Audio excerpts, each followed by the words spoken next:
does. It's not, I'll never be free. With our Disney Plus series, there were characters who we wanted to introduce for the first time. Moon Knight was at the top of that list, and we wanted a spectacular actor. What the hell's wrong with you, Stephen? Stay out of my way. Me? You're the one going on a killing spree.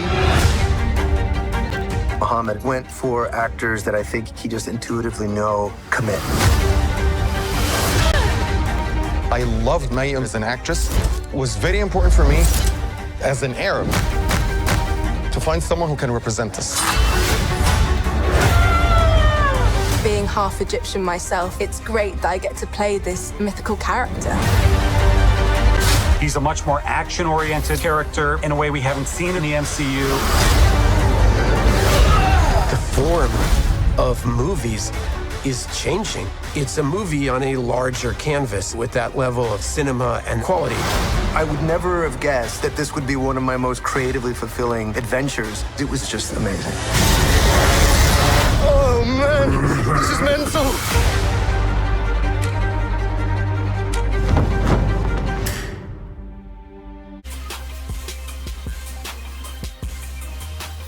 Marvel Studios' Moon Knight has some otherworldly action, which is why I'm breaking it down with VFX supervisor Sean Faden. Hey, Sean. Hey, Lorraine. Now, let's kick off with episode 2, where we see Mr. Knight facing off against that invisible jackal. How did you and your team first start to approach that scene? There was a lot of weight on this scene and making sure that it landed well. It actually starts in the alleyways. You've got Mr. Knight being sort of blown through this fence. We spent a lot of time pre-visiting this scene because he had the complications of having to have an invisible opponent. The jackal is only visible, occasionally during this sequence. We had a lot of storyboards that we got from one of our main storyboard artists, Phil Langone. It wasn't for every single sequence, but when we did get them, they were extremely helpful. In the end, how we shot it was we had a stunt person in a gray suit pushing and pulling our stunt Moon Knight or Oscar and Layla around. For me, the most important thing to capture for real was leaping or landing or running. We did shoot, when possible, references. I think that if you end up doing too much CG throughout every single shot, you end up losing some of the reality. So we always tried to shoot with real stunts. Well, we're talking battles. We have to talk about the end of the series, where we see your techniques taken to new heights, quite literally, with a huge God versus God battle in Cairo.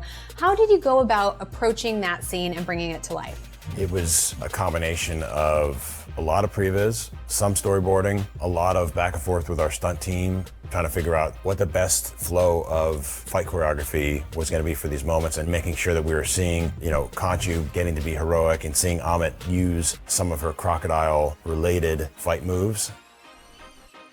We actually did a lot of work within the Chamber of the Gods, because we have a scene that takes place there where Khonshu and Amit are normal size, which means they're actually, 9 feet tall.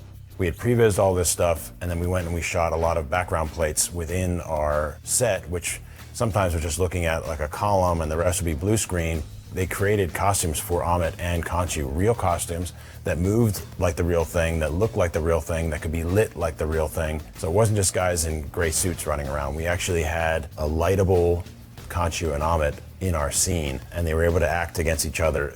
The scale of the two characters mainly became an issue when we were dealing with other actors and need to interact with them. So if Oscar was talking to Khonshu, then Kareem, who played Khonshu on set, would be wearing an eyeline pole. To make him look 9 feet tall, it was literally 2 ping pong balls on the end of a composite rod that was attached to his like a lightweight vest that our props department made. The gods are already quite tall, but then they grow even larger. How did you create this scene at such an epic scale? So they're almost as tall as the pyramids, and they're bashing around and wreaking havoc. Weta created a full CG Giza plateau based on some LiDAR that we had gotten from Disney archives. We had a lot of work that went into sort of figuring out just how much dust or how much light should be hitting these characters to make them feel big. And what we found was like the less light we put on them, the more that we sort of played the light falling off on them, the bigger they felt.